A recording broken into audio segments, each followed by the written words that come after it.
Welcome to Talir Center. Talir means bud. We are Capuchin Franciscans, budding forth to serve God and people, especially those in the periphery, the gypsies, the transgender persons, the cobblers, the destitutes, the primitive tribes, rural women and men.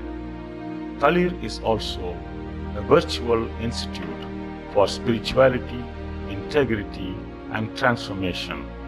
Visit. We offer professional support to teachers, nurses, NGOs, etc. We also offer language courses in Italian, Spanish, and spoken English. Welcome to join us in our humble mission at www.talircenter.org. Contact us. Mail to talir@gmail.com. Thank you. एक शिष्य एक पुजारी से आशीर्वाद लेना चाहता था जो कि एक जंगल में रहता था। इसलिए वह हाथ में फूल लिए पुजारी से मिलने गया। उसे देखने के बाद गुरु ने शिष्य से कहा, नीचे रखो। शिष्य चौंक गया और उसने मन ही मन सोचा कि बाएं हाथ में फूल लेकर गुरु को प्रणाम करना अच्छा नहीं होगा। शिष्य ने अपने बाएं हाथ में रखे फूलों को नीचे रख दिया और गुरु से आशीर्वाद मांगा। फिर से गुरु ने उससे कहा, नीचे रखो। शिष्य हैरान और भ्रमित हो गया। कुछ क्षण सोचने के बाद अपने दाएं हाथ में रखे फूलों को नीचे रख दिया, लेकिन गुरु ने फिर से कहा, नीचे रखो। अब शिष्य क्रोधित होकर कहा, स्वामी, जितने फूल मैंने अपने हाथों में लिए थे सब कुछ नीचे रख दिए हैं। अब मेरे पास नीचे रखने के लिए कुछ भी नहीं है। तब 2 मिनट मौन रहने के बाद गुरु ने कहा, फूल को नहीं मेरे प्रिय पुत्र, लेकिन जिसने अपने हाथों में फूल को रखा था उसे नीचे रखो। शिष्य का गुरु से आशीर्वाद प्राप्त करने का अच्छा इरादा था, परंतु उसका हृदय अशुद्ध था। दूसरे शब्दों में, जैसा कि आज के दूसरा पाठ में बताया गया है, शिष्य अपने आप में शुद्ध नहीं था। उसके पास कोई विनम्रता नहीं थी। वह अभिमानी, ईर्ष्यालु और घमंडी था। वह मन में घमंड के साथ गुरु के पास आया था। अशुद्ध विचारों के साथ गुरु का आशीर्वाद चाहता था। इसलिए गुरु ने उससे कहा, नीचे रखो। इसका अर्थ है कि हमें अपने आप को गुरु के सामने रखना होगा। हमें खुद को शुद्ध रखने की ज़रूरत है। हमें विनम्र और सरल होना चाहिए। क्या घमंड और विनम्रता दोनों साथ रह सकते हैं? जी हाँ प्रिय मित्रों, यीशु के शिष्य भी महान बनना चाहते थे।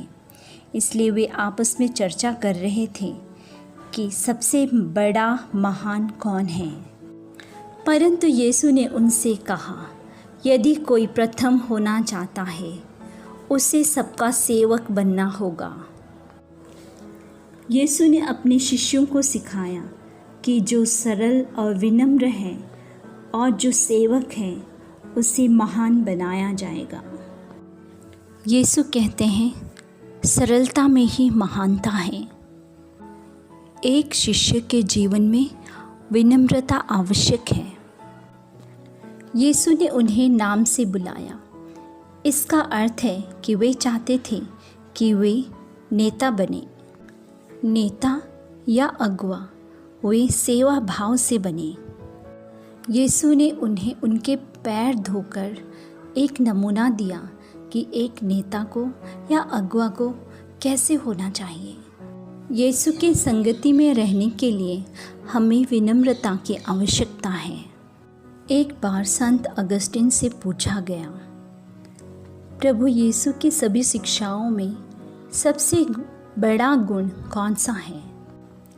संत अगस्टिन ने उत्तर दिया, मुझे प्रभु यीशु की शिक्षाओं में 3 सबसे बड़े गुण मिलते हैं। वे इस प्रकार जवाब देते हैं। पहला है नम्रता, दूसरा है नम्रता और तीसरा है नम्रता। जी हाँ मेरे प्रिय मित्रों, आज की पूजन विधि हमें सरल और नम्र बनने के लिए बुलाती है। आज के जीवन शैली में दूसरों की सेवा करना काफ़ी मुश्किल लगता है। आजकल माता पिता 1 या 2 बच्चे के साथ संतुष्ट हैं और अपने बूढ़े माँ बाप को छोड़ देते हैं।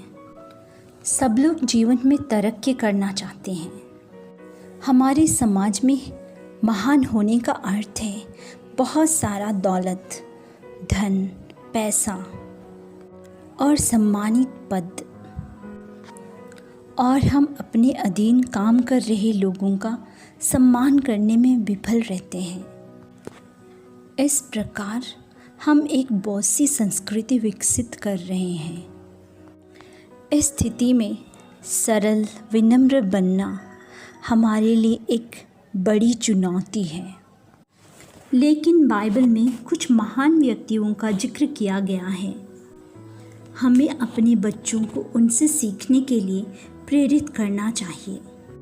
वे महान लोग दूसरों पर शासन करके नहीं, बल्कि अपनी सेवा भाव के कारण आज महान बने हैं।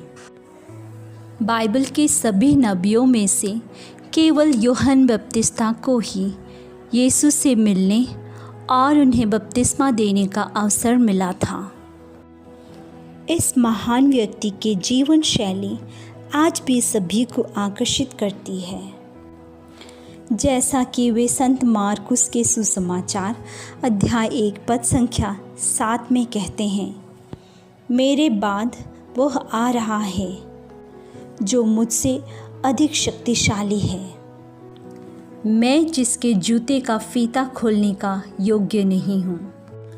और वे संत यूहन्ना के सुसमाचार अध्याय 3 पद संख्या 30 में कहते हैं, वे बढ़ते जाएं और मैं घटता जाऊं।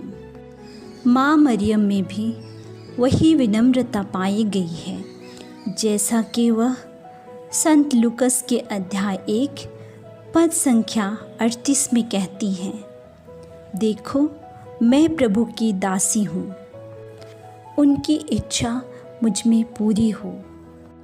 इन महान लोगों ने अर्थात माँ मरियम और यूहन्ना बपतिस्ता अपने आप को विनम्रता से ढांक लिया था, क्योंकि यीशु उनके स्वामी थे और वे यीशु के बताए गए मार्ग पर चल रहे थे। क्योंकि यीशु उनके स्वामी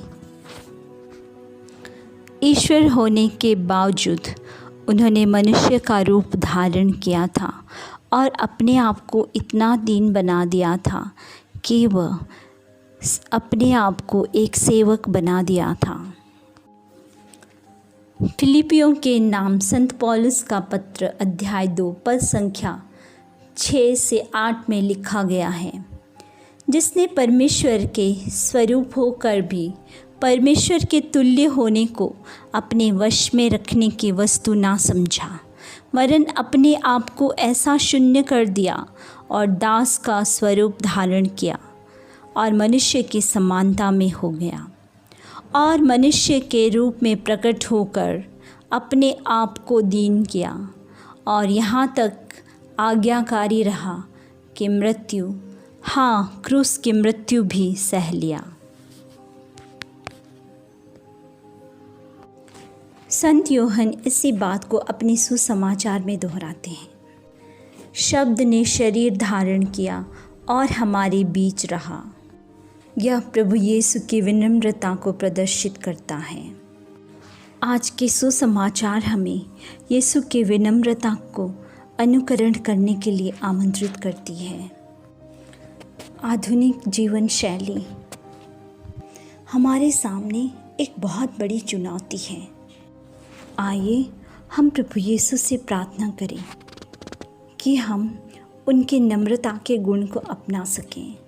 आज के भौतिकवाद संसार में भी हम प्रभु यीशु के गुणों को ना भूलें और उनके आदर्शों पर चलें और हम सबों को इसकी नमूना दे सकें। आमीन।